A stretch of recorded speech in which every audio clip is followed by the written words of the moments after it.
ಪ್ರಿಯ ದೇವಜನರೇ, ತಪಸ್ಸು ಕಾಲದ ಅಭಿಷೇಕಕ್ಕೆ ನಿಮಗೆ ಸ್ವಾಗತ. ಇಂದು ನಾವು ಕಷ್ಟಗಳ ಬಗ್ಗೆ ಮಾತನಾಡೋಣ. ನಾವು ಯಾವಾಗಲೂ ಕಷ್ಟ ನಮಗೆ ಬೇಡ, ಸುಖ ಮಾತ್ರ ಬೇಕು ಅನ್ನುತ್ತೇವೆ ಅಲ್ಲವೇ? ಆದರೆ ಕಷ್ಟವಿಲ್ಲದೆ ನಮಗೆ ಸುಖ ಎಲ್ಲಿಂದ ಬರುವುದು?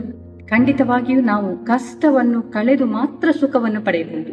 ಯೇಸು ಕ್ರಿಸ್ತರು ಶಿಲುಬೆಯ ಮುಖಾಂತರ ನಮಗೆ ಪುನಃ ಸತ್ತು ಬದುಕಿದರು, ಜೀವಂತವಾದರು, ಹೌದಾ ಅಲ್ವಾ?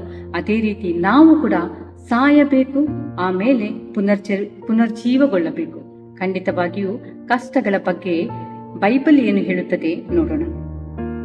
ಸಿರಾಕನ ಗ್ರಂಥ 2ನೇ ಅಧ್ಯಾಯ 1ನೇ ವಾಕ್ಯ ಹೇಳುತ್ತದೆ, ಮಗನೇ, ನೀನು ಭಗವಂತನ ಸೇವೆ ಮಾಡಲು ಇಚ್ಛಿಸುವುದಾದರೆ ನಿನ್ನನ್ನು ಪರೀಕ್ಷೆಗೆ ಒಳಪಡಿಸಲು ಸಿದ್ಧನಾಗು.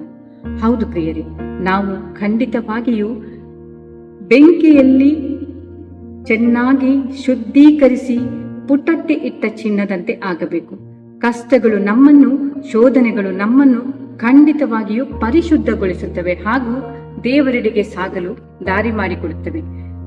ನಮಗೆ ಶೋಧನೆಗಳು ಬಂದಾಗ, ನಮ್ಮಲ್ಲಿ ಕಷ್ಟಗಳು ಬಂದಾಗ ನಾವು ಖಂಡಿತವಾಗಿಯೂ ದೇವರನ್ನು ದೂರುವುದು ಬೇಡ, ಬದಲಾಗಿ ಕೃತಜ್ಞತೆ ಸಲ್ಲಿಸೋಣ. ಹೀಗೆ ಮಾಡುವುದರಿಂದ ನಾವು ದೇವರಿಗೆ ಮಹಿಮೆ ಕೊಟ್ಟಂತಾಗುತ್ತದೆ, ಅಂದರೆ ಸ್ತುತಿ ಸಲ್ಲಿಸಿದಂತಾಗುತ್ತದೆ.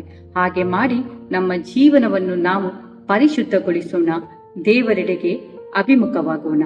ಇದಕ್ಕಾಗಿ ಖಂಡಿತವಾಗಿಯೂ ನಮಗೆ ಪರಿಶುದ್ಧಾತ್ಮರ ಕೃಪೆ ಬೇಕು. ನಾವು ಪ್ರಾರ್ಥಿಸೋಣ. ಆಮೇಲೆ